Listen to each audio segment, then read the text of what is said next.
Welcome back, everyone, to the cigar smoke-filled back room. I am Doug with Tusk Consulting, tuskconsulting@gmail.com, tuskconsulting@gmail.com. If you are a pro-gun Republican and you need political consulting help, drop me a line at that email address, and we'll see what we can do for you. If you are not a pro-gun Republican, well, then I hope that your political future is as promising as Minneapolis during the riots. Anyhow,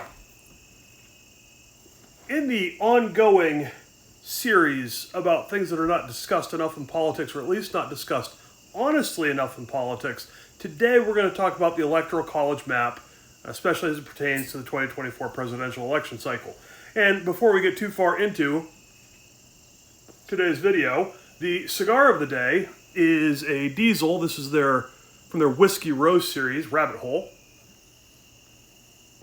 And the bottle of the day is Cincinnati Distilling's High Rye Small Batch Bourbon. It's a 80 proof, so nice, easy sipping whiskey.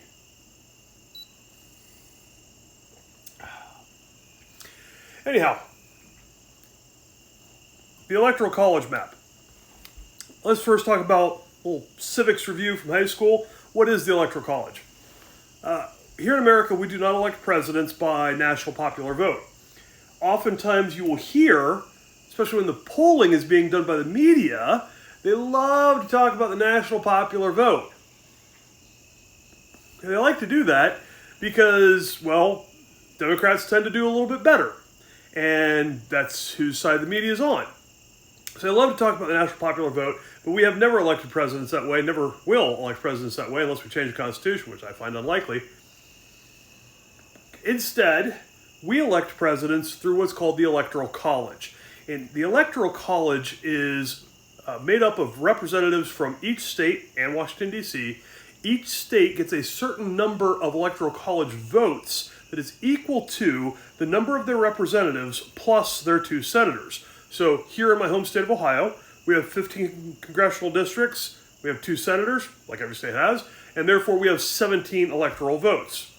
Pennsylvania, right next door, has 19 electoral votes because they have 17 congressional districts and, of course, their 2 senators.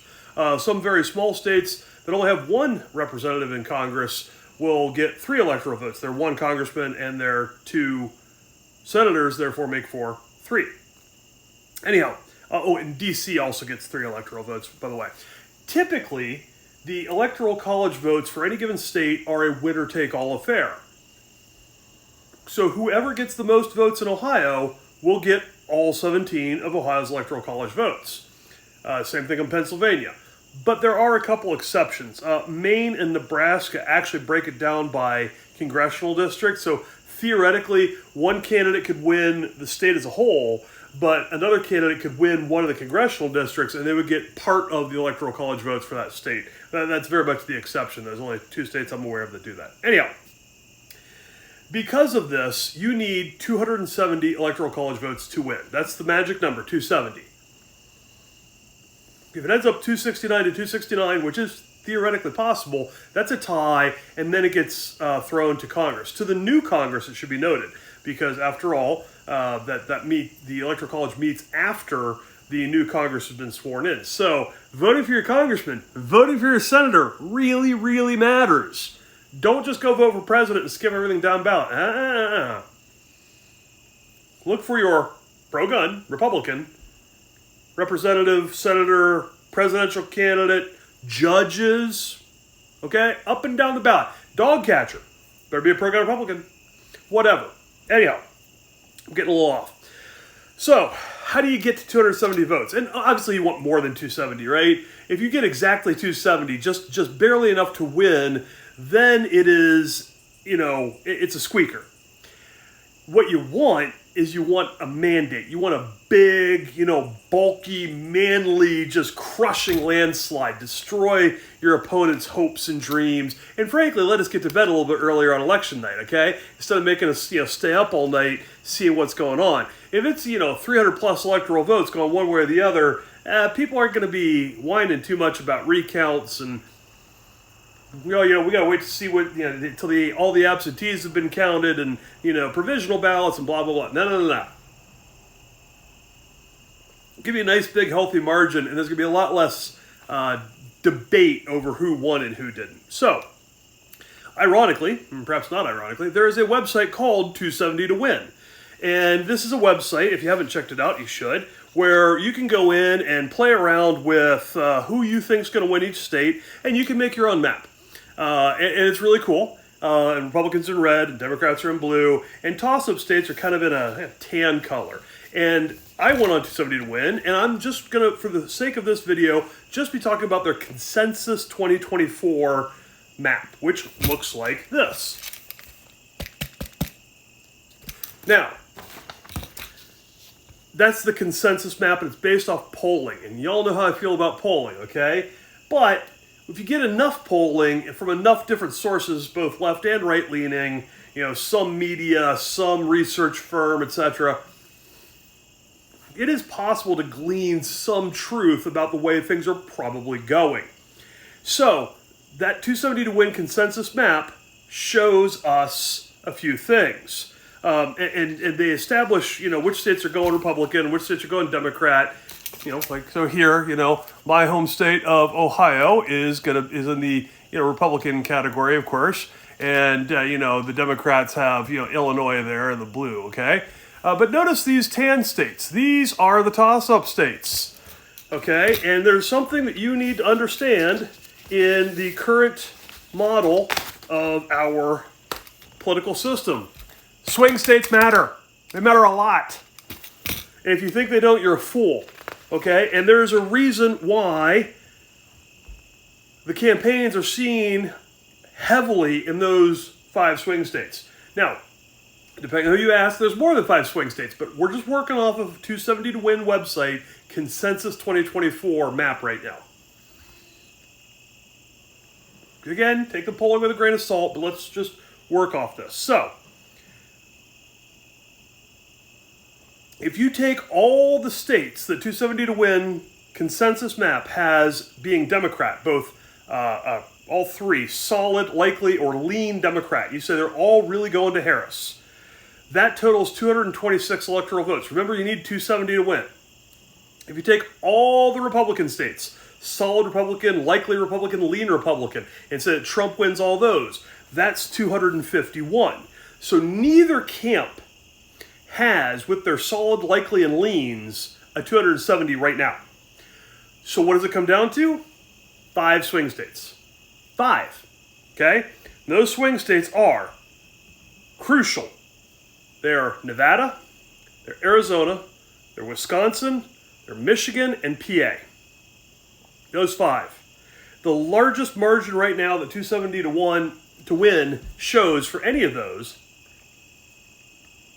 they show in Arizona Trump's up by 3, and for Harris they show her up by 1.7% in Michigan. Let's go through the rest. Trump is up 2.3% in Nevada, according to them. Wisconsin, Harris is up by 0.6%, and in PA, Harris is up by 0.3%. Now, look, even Arizona being Trump's favorite by 3 points, that's a pretty tight margin. That's within the margin of error for just about any poll you care to name, all right? And that's before we go through the exercise of, did they poll adults, registered voters, or likely voters, right? What was their sample size? Did they oversample R's or D's, or did they oversample women or men, or what educational? Forget all that. This is, again, a composite of recent polls. So these are very, very tight states. Very tight. All within the margin of error, all of which could easily go either way. But something to note, if the election were today, if the hammer fell right now, and the polls were 100% accurate, they're just absolutely dead nuts on, technically, the results today from that 270 to Win website would result in Kamala Harris getting 270 electoral votes and Donald Trump getting 268. So, in the event that you were sitting around thinking to yourself that, Trump's got this thing, and look, I like Trump, pro-Trump Republican, right? Pro-gun Republican. that, oh, this thing's in the bag, Trump's got it, he's got all the energy, blah, blah, blah, there's no stopping him. It ain't so. If the hammer fell today and 270 to win was correct, Kamala Harris wins it by 2 electoral vote margin. Let that sink in real good. If you're taking it for granted, you're a fool. And remember, this is not a national race. This is not a national popular vote contest. It is a series of races in all 50 states and the District of Columbia. And in those races, the swing states matter. Look, I want to run up the score in my home state of Ohio. Absolutely I do, even though Trump is probably going to win Ohio. I want to run the score up because we have down ballot races that matter, like our Senate race, okay? We've got judges for our Ohio Supreme Court, etc. And you've got races down ballot too. So you need to get even if you're in a blood red state, or let's say you're in California. Feel bad for you. But just because Trump ain't going to win California, and he's not, doesn't mean you should go home. You still need to show up and vote because there's down ballot races that you can impact, okay? And you need to get your friends to impact. But the presidency will be won or lost off of 1, 2, 3, 4, 5 states. That's it. That is where. Now, of course, a day is an eternity in politics. Things could shift. The battlefield could change. But let's talk about what the pathways are to victory for Donald Trump. So, back to the numbers for a minute. Right now, if you combine the solid Republican, likely Republican, and lean Republican, Donald Trump has 251 electoral votes in the bag. How does he get to 270? Well, the obvious, Pennsylvania has 19 electoral votes all by itself. 251 plus 19, that's 270. If Donald Trump wins Pennsylvania, it's over. The other 4 states can turn blue, purple, green, violet, magenta, periwinkle. It doesn't really matter, right? If Donald Trump wins Pennsylvania, the race is over. And that should therefore explain to you why he was in Butler, PA doing that rally, because he knows what's going on, okay? He was there, having a rather bad day, but he was there trying to win. This is also why Kamala Harris chose to introduce her running mate in the Philadelphia area. Because her people know that Pennsylvania is absolutely vital to them. If Donald Trump wins PA, it's over, which means PA is a must-win state for Kamala Harris. If Kamala Harris does not win Pennsylvania, she cannot win. Cannot. Donald Trump would like to win PA because if he wins PA, he's president. But Donald Trump doesn't have to win PA. There are combinations of the other 4 states that will get him to 270. An example is if he wins Michigan and Arizona. That would be another 26 electoral votes, get him up to 277. Now, Michigan and Arizona combined isn't as easy as it sounds. Michigan is the one that is currently furthest into the Harris camp. It's leaning Harris by 1.7%. So that's not a gimme. But Arizona is, after all, the one that's furthest into Trump's camp. So really what this is about is holding Arizona where it is and eating into what Kamala's got going on in Michigan. Okay. Another possibility is to win Michigan and Wisconsin. Oh, Michigan, we already talked about that. But Wisconsin, notice where the RNC convention was. Oh yeah, it was in Milwaukee. Huh, it's almost like they realized, hey guys, this Wisconsin place is pretty important. We should put a big showing in here, make sure that people feel like we see them, we hear them, we respect them, and therefore maybe get a few votes our way, right? Other combinations that would get him over 270 if he wins Arizona and Wisconsin, or if he wins Michigan and Nevada. And for the record, Nevada can be kind of tough. It's one of those states that every cycle we say, oh, this is going to be the year. We're really going to win Nevada. And then magically it slips through our fingers. And I'm not an expert in Nevada politics, and I understand they have had some Republicans elected statewide, but it's one of those that's just always right there within reach. And maybe this will be the year. Maybe this is the year we get it. But only in one of those scenarios does it really come into play anyhow.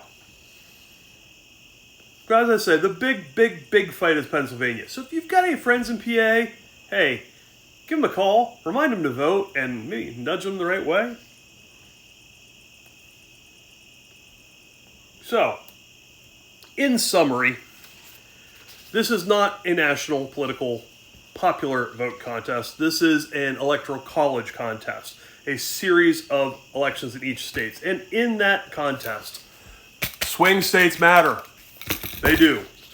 And you may or may not live in a swing state, but they are absolutely critical. Make sure any friends you have in those swing states get out to vote. If you're in one of those swing states, volunteer to help. The campaign absolutely needs your assistance. Yard sign locations, door knocking. Yes, door knocking. Even in this digital age, door knocking is important, okay? Get grouped up. Find out what your local NRA folks are doing. Find out what your state level gun rights groups are doing. Help them. If you help them, you can help your cause, your pro-gun Republican agenda advance and get the better people in office up and down the ticket, and things for America will be more positive. Again, I am Doug with Tusk Consulting.